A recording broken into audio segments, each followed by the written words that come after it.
날씨 추워. 아침이라서 그런가? 여러분 안녕하십니까. 오늘도 유쾌한 방송으로 하루를 시작합니다. 바로 주제 넘어가 볼까요? 오늘의 주제는 뭘까요? 빠밤. 뭐라지? 오늘은 글쎄, 쉽게 놓치고 갈 수 있는 부분들. 뭐가 좋을까? 유사암 진단비. 보험사가 양치기 소년이 되어버렸어요. 이 녀석들이 없앤다. 그리고 1월달 되면 다시 부활시키고 줄인다. 그러고 줄여놨다가 다시 부활시키고. 이게 어떤 흐름이냐면요, 유사암 진단비가 아이들 같은 경우에 5천만원까지 가입이 됐는데 그거를 줄인다고 했어요. 1,000만원까지. 1,000만원도 물론 나쁜 건 아닙니다. 그런데 1,000만원까지 줄여놓은 다음에 줄이기 전에 12월 달에 절판을 했죠. 보험사가 절판 마케팅으로 줄어드니까 빨리 가입을 해라. 가입을 막 했어요, 사람들이. 그리고 나서 1월달 뚜껑이 탁 열리니 어떤 보험사는 2천만원, 어떤 보험사는 3천만원, 어디는 아직도 4천이 그대로 남아있는 보험사들이 있습니다.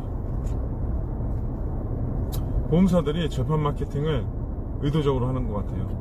물론 제가 싫다는 건 아닙니다. 저도 세일즈를 하는 사람이기 때문에. 그런데 이러한 것들이 있으면은 좀 의도적으로 숨기는 것 같아요. 정보들을 의도적으로 숨기고, 판매하는 보험 판매자 입장에서도 그거를 굳이 알려고 하진 않고, 이게 절판이냐 아니냐, 정말 변하는 게 맞느냐, 이런 부분들에 대해서 굳이 알려고 하지 않습니다. 그냥 보험사가 공지하면 공지하는 그대로를 받아들이는 게 사실상 그 현실적인 저희들의 입장인 거죠. 그리고 1월달이 딱 돼서 유사암 진단비가 1,000이 아니라 2,000에서 최대 4,000까지 가입되는 보험사들을 또 확인하고 나니 저희들이 더 민망해지는 거예요. 그러면서도 저희들은 또 다른 무기를 들고 세일즈를 할 수 있게 되는 겁니다. 유사암 진단비 굉장히 중요합니다. 유사암 진단비가 왜 중요하냐면, 우리들이 흔히 생각하는 위암, 간암, 폐암, 대장암 등등 이러한 일반암에 해당되는 것들은 어느 보험사나 다 일반암 진단비를 드리잖아요. 그런데 유사암이라고 명칭하는 상피내암이나 경계성 종양, 이러한 특약들, 갑상선암, 이러한 특약들, 이러한 보장들은 보험사가 얼마 전부터 경쟁적으로 한도를 좀 높이기 시작했어요. 이 한도를 높인다는 뜻은 뭘 뜻하냐면, 보험사가 이제 더 이상 팔 상품이 없다는 겁니다. 팔 상품이 없다 보니까 과거에 가입이 안 되던 고혈압 진단자나 당뇨 진단자들을 가입시켜주기 시작했고, 그 다음에 다양한 질병이 있는, 이게 가입이 되나?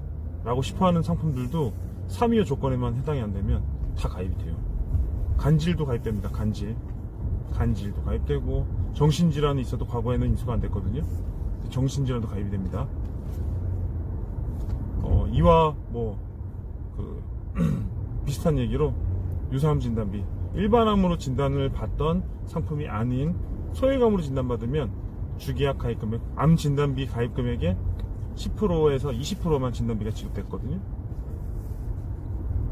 그런데 특정 보험사, 특정 모사에서 유사암 진단비를 1,000만원으로 탁 여니까 또 다른 모사에서 그래? 그럼 우리 2,000. 그러니까 또 어떤 회사에서 그래? 그러면 우리 3,000. 그러다가 한 회사에서 유사암 진단비도 크게 가, 배팅 5,000. 그래서 이제 유사암 진단비는 어른이 보험 아시죠? 어른이 보험, 30세 이하 어른이 보험으로 가입할 경우에는 최대 5천만원까지도 가입 가능한 보험사들이 늘어나기 시작했던 거예요. 보험사가 리스크가 큰 거죠. 자, 보통 이런 마케팅이 보험사에서는 MS 비율을 높일 때 주로 씁니다. 마켓 쉐어 부분에 대한 비중을 높일 때 자사의 한도를 일시적으로 팍 풀어줄 때가 있습니다. 근데 지금은 유사암 진단비를 다시 줄이는 추세고요.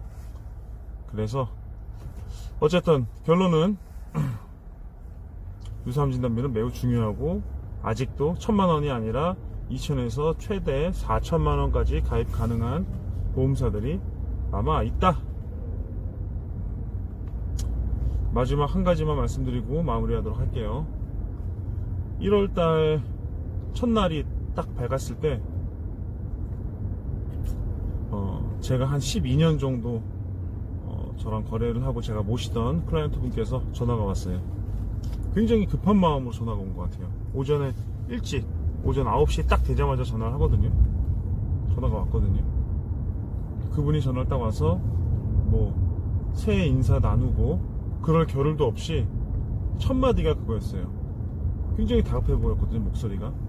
그런데 남편분과 같이 건강검진을 받았는데 두 분 모두 다 갑상선 암 진단을 받으신 겁니다. 저는 처음이었거든요. 부부가 둘 다 한 번에 암 진단을 받은 적은 제가 영업하는 16년 동안 처음이었습니다.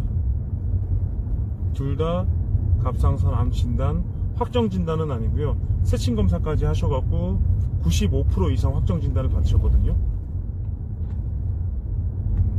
그리고 나서 이제 본인들이 어떤 액션들을 취해야 되느냐, 여기서 말하는 액션은 보험금 청구를 어떻게 해야 돼요?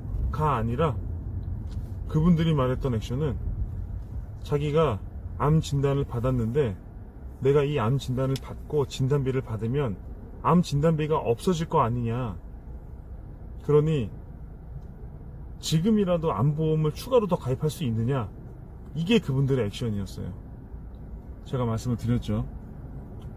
선은 이렇고 후는 이러니 암 진단 지금 상태에서는, 지금 상황에서는 암보험을 추가로 가입하는 건 안 되고, 다만 갑상선 암의 진단을 받으면 두 분께서 가입하셨던 12년 전에 가입하셨습니다.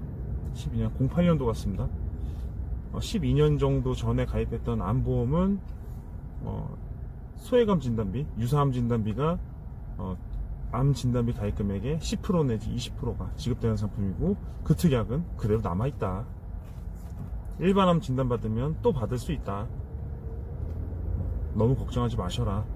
그거보다 더 중요한 거는 현재 암 진단을 거의 95% 이상 확정 진단을 받으신 상태라고 하니 치료에 전념하시고, 그리고 제가 또 이제 암 청구는 굉장히 좀 자주 들어오거든요, 제 개인적으로는. 그리고 갑상선 암 청구는 더 자주 들어옵니다.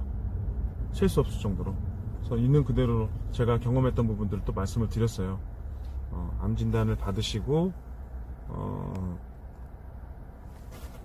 건강하게 사시는 분들이 너무 많다.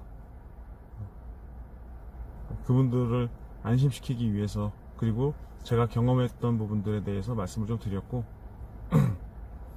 갑상선 암 진단 요즘에 진단받고 수술하고 치료가 다 종결되면 완치가 됩니다. 갑상선 암은 완치가 되고 일상생활도 가능하고요, 당연히. 다만 차이가 있다라고 한다면 갑상선 관련된 약을 평생 복용하셔야 된다. 그런데 뭐 약 복용하시고 평생 살아가면 당연히 복용하셔야죠. 어쨌든 그 두 분께서 1월 첫날에 저에게 말씀하셨던 갑상선 암 진단비, 그게 바로 지금 보험사에서 판매하고 있는 유사암 진단비입니다. 유사암 진단비 이번 달에는 뭐 한도가 그렇게 풀려 있기는 한데, 이 역시도 1월 중순 이후 1월 말 이때 또 줄인다고 보험사에서 슬슬 매니저를 통해서 연락이 오고 있거든요. 글쎄요, 다시 한번 양치기 소년이 될지 아니면은 정말로 줄어드는 건지 그건 잘 모르겠는데요. 어쨌든 공문이 다시 내려왔으니까 관심 있는 분들은 조금 서둘러서 부지런히 알아보셨으면 좋겠습니다. 오늘도 즐거운 하루 보내시고, 오늘의 영상은 여기까지. 안녕.